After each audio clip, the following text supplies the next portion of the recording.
இன்னைக்கு நாம சர்க்கரைவள்ளி கிழங்கு அவியலும் கூட்டும் தான் செய்ய போறோம். செம்மையா இருக்க போகுது. ஸ்கிப் பண்ணாம முழுசா பாருங்க.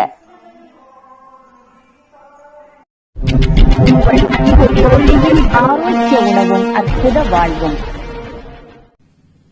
ஃபர்ஸ்ட் அவியலுக்கு 2 கிழங்கு எடுத்துக்கலாம். நான் கொஞ்சம் பெரிய கிழங்கா தான் கிடைச்சது. சின்ன கிழங்கா இருந்தா இன்னும் சூப்பரா இருக்கும். பெரிய கிழங்கு தான் இந்த நேரத்துல கிடைச்சது. பாருங்க, நல்லா கொஞ்சம் லைட்டா மையம் ஊறினது மாதிரி இருக்கு. இப்போ இதை நாம நல்லா கழுவி சுத்தம் பண்ணி எடுத்துட்டோம். இது கொஞ்சம் வெளியில எல்லாம் பாக்குறதுக்கு கொஞ்சம் ஒரு மாதிரியா தான் இருக்குது.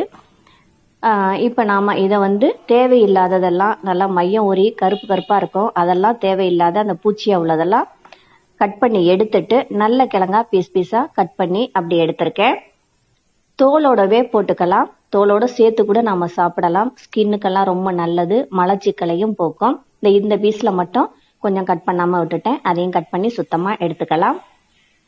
பாருங்க, எல்லாத்தையும் தேவையில்லாததையெல்லாம் நல்லா சுத்தமா கட் பண்ணி எடுத்துட்டேன். எல்லாம் மையம் ஊறி போய் கருப்பு கருப்பா இருக்கு. இதெல்லாம் நம்ம சாப்பிடக்கூடாது. தேவையில்லாததை எடுத்துட்டு இப்போ நம்ம ஒரு சின்ன இட்லி பானையில தண்ணி விட்டு அதுல இந்த நல்ல பீஸை எல்லாம் போட்டு 1 ஸ்பூன் கல் உப்பு போட்டு மூடி போட்டு நல்லா வேக வச்சிடலாம். கொஞ்ச நேரம் வெந்தாலே போதும், நல்லா வெந்துடும். பாருங்க, நல்லா வெந்துடுச்சு. இப்போ இதை ஒரு கரண்டியால லேசா குத்துனாலே போதும், சதக்குன்னு உள்ள போகும். அப்போ நம்மளுக்கு அது வெந்த பக்குவம் தெரியும். நல்லா இது வெந்த பிறகு பாத்தீங்கன்னா கொஞ்சம் எல்லோ கலராகவும் தெரியும். நம்ம உதுத்தோம்னா நல்லா பொல பொலன்னு உதுந்தும் வரும். சாப்பிட்றதுக்கு நல்லா டேஸ்டியா சூப்பரா இருக்கும். இந்த நேரத்துல பெரிய கிழங்கா தான் கிடைக்கும், சின்ன கிழங்கு கிடைக்காது. சின்ன கிழங்கு கிடைக்கணும்னா இனி எப்படியும் ஒரு மாசமாவது போகணும். சின்ன கிழங்கு நல்ல கிழங்கு கிடைக்கும்.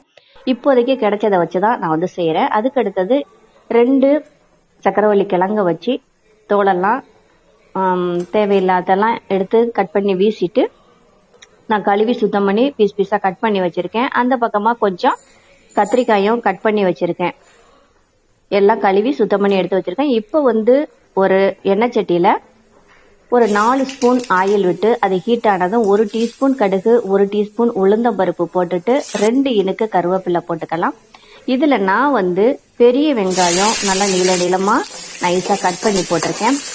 ஒரு பெரிய வெங்காயம், ஒரு 6 பச்சை மிளகாய் எல்லாத்தையும் கட் பண்ணி போட்டிருக்கேன். இப்போ இது கூட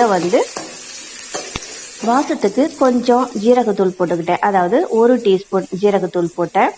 இப்போ அடுத்ததா 1 இன்ச் அளவு இஞ்சி, ஒரு பெரிய முழு பூண்டு தோலை உரிச்சிட்டு நல்லா எல்லாத்தையும் நைஸா இஞ்சி உரல்ல வச்சு நல்லா நசுக்கி வச்சேன். இதை போட்டு இதையும் நல்லா வதக்கி விட்டுறலாம்.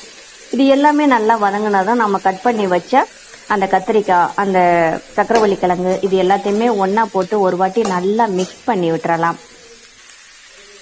இது நல்லா மிக்ஸ் பண்ணி விட்ட பிறகு 1 டீஸ்பூன் மஞ்சள் தூள், 1 டீஸ்பூன் சோம்புத்தூள், 1 டீஸ்பூன் மிளகுத்தூள், 1 டீஸ்பூன் சால்ட் இவ்வளவும் போட்டு திரும்ப ஒரு வாட்டி எல்லாத்தையுமே நல்லா இது எல்லாமே ஒன்று சேர்றது மாதிரி ஒரு வாட்டி நல்லா மிக்ஸ் பண்ணி விட்டலாம்.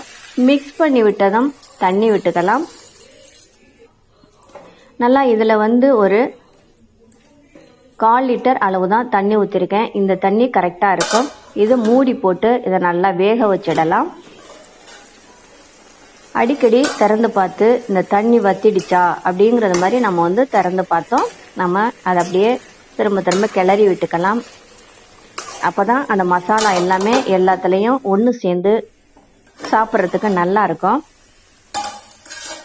ரச சாதம், கஞ்சி சாதம், குழம்பு சாதம் எல்லாத்துக்குமே இதை சைடிஷ்டா சாப்பிடலாம். சும்மா கூட நம்ம ஒரு ஸ்நாக்ஸ் மாதிரி சாப்பிடலாம். செமையா சூப்பரா இருக்கும். ஆரோக்கியம் தரக்கூடிய எல்லா உணவையும் நாம சாப்பிட்றது ரொம்ப ரொம்ப நல்லது. தண்ணியெல்லாம் கம்ப்ளீட்டா வத்திடுச்சு. ஸ்டவ்வா ஆஃப் பண்ணிக்கலாம்.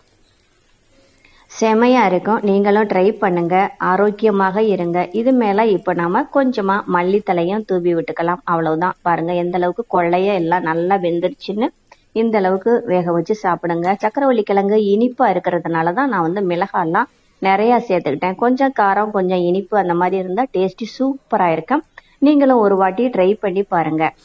சப்ஸ்கிரைப் பண்ணாதவங்க சப்ஸ்கிரைப் பண்ணுங்க. மறக்காம லைக் பண்ணுங்க, ஷேர் பண்ணுங்க. எப்படி இருக்குன்னு நீங்களும் செஞ்சு பார்த்து சாப்பிட்டு பார்த்து கமெண்ட்டும் பண்ணுங்க. டேஸ்டி செம்மையா இருக்கும். மிஸ் பண்ணாம இது மாதிரி செஞ்சு சாப்பிட்டு பாருங்க. அம்மா ஒரு நேரத்துல செஞ்சது, ரொம்ப காலத்துக்கு பிறகு இப்ப நான் இதை செஞ்சிருக்கேன். சாப்பிட்டேன். சூப்பரா இருக்கு. நீங்களும் ட்ரை பண்ணுங்க. தேங்க்யூ.